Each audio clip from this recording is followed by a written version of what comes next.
No, actually, I think it's a very good thing to be right. I mean, first of all, we agree that we all seem to agree that we don't know the best way to be the parent, right? So when you have a complementary view, for me, it's very much welcome. In fact, last week, a friend of mine had called me, and his son is much older, and he was saying, this guy just thinks he can be a trillionaire. He doesn't value anything. He doesn't care anybody, etc. And then I wanted to sit him down and talk to him.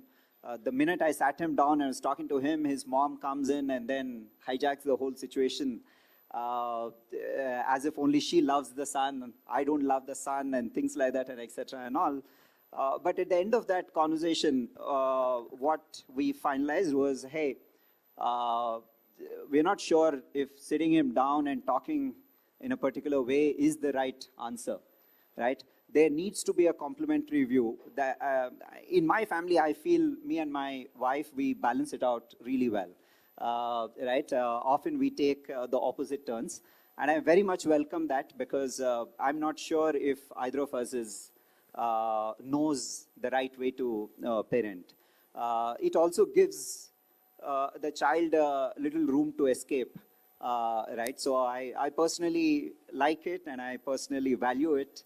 I like us to be different. I like us to take different views on the same issue, because it balances it out, yeah. Gautam, the podcast and book expert. So, yeah, I have a very Indian husband.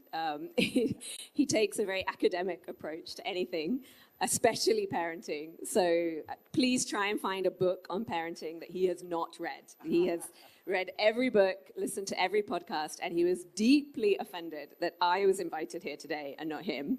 So I have a very sort of, and this is one place where there is the only culture clash in our relationship. The English approach to parenting, you probably know, is seen and not heard. It's considered very offensive if you sit somebody next to a child, at a function in England, because they're seen as, a different species to the adults. But what I think has helped bridge the gap is I truly think India is the best place on the universe to be a parent and raise children. It's just amazing. It really is kind of eye-opening when you come from another culture, and I think you should all appreciate this, that, it's such a holistic parenting experience here. The whole family is involved in a very deep and spiritual way. And so when I, used to get a bit irritated by some of his over-parenting, now I just step back and think, I'm so lucky. The fact that I can be here today, that would not be possible if I was living in the UK, for sure. And the fact that I always know there's 20, 30 people worried about my son, his, emotional health, his nutritional health, his everything, takes so much burden off me.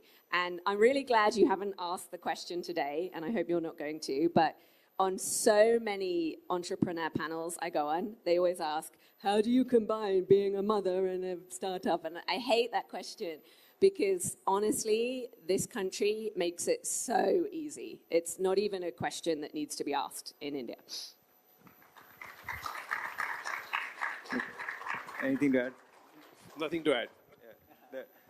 Lizzie did the mic drop, and then you can't do anything after that. I think this multi-general family stuff is very unique and helpful.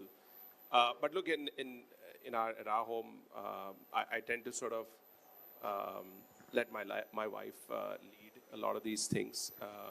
I think she has more empathy to speak to my daughter than I do. Not that I don't have it, but I think she just has more empathy and ability to connect. And I think the way she was brought up by her parents was different than the way I was brought up by my parents.